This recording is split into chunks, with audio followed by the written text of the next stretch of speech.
Hi అండి, welcome to middle class ముచ్చట్లు channel. ఈరోజు గోల్డ్ అయితే చాలా భారీగా పెరిగిపోయిందండి. దానికి గల కారణాలు అయితే ఈ వీడియోలో చూద్దాం. హైదరాబాద్ పర్యటనలో ప్రధానమంత్రి మోడీ గారు మరో ఏడాది పాటు ఎవరూ బంగారం అయితే కొనొద్దని చెప్పారు. దీనికి గల కారణాలు ఏంటో ఇప్పుడు మనం చూద్దాం. ఒక ఏడాది కాలంలో మన భారతీయులు 700 టన్నుల బంగారం అయితే కొంటున్నారండి.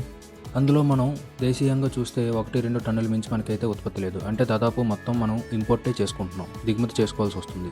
సో ఇది ఇంపోర్ట్ చేసుకుంటున్నందుకు గాను మనం దీన్ని డాలర్స్లోనే పే చేయాలండి. సెంట్రల్ గవర్నమెంట్ అనేది దీన్ని డాలర్స్లోనే పే చేసి దిగుమతి చేసుకుంటుంది. ఇంత భారీ ధరలకి ఇంత భారీ మొత్తంలో ఇంపోర్ట్ చేసుకుంటున్నప్పుడు మనం దాన్ని డాలర్స్లో పే చేయడం వల్ల ఫారెన్ ఎక్స్చేంజ్ అనేది మన దగ్గర నిల్వలు తగ్గిపోతున్నాయి. దీన్ని తగ్గించేందుకే నరేంద్ర మోడీ గారు ఏడాది పాటు బంగారాన్ని కొనొద్దంటున్నారు. ఈవెన్ శుభకార్యాలకు కూడా కొనొద్దని చెప్తున్నారు.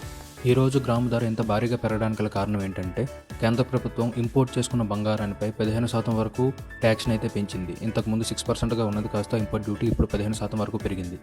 ఈరోజు 13th మే. ఈరోజు గోల్డ్ రేట్స్ ఎలా ఉన్నాయో చూద్దాం. 24 క్యారెట్స్ గ్రాము బంగారం ధర 16,801 రూపాయలు ఉందండి. అలాగే 22 క్యారెట్స్ గ్రాము బంగారం ధర 15,390 రూపాయలు అయితే ఉంది. సో ఇదండి బంగారం పెరగడానికి గల కారణాలు. మీకు ఈ ఇన్ఫర్మేషన్ నచ్చినట్టయితే ఛానల్ని సబ్స్క్రైబ్ చేసుకోండి, ఈ వీడియోని లైక్ చేయండి. Thank you.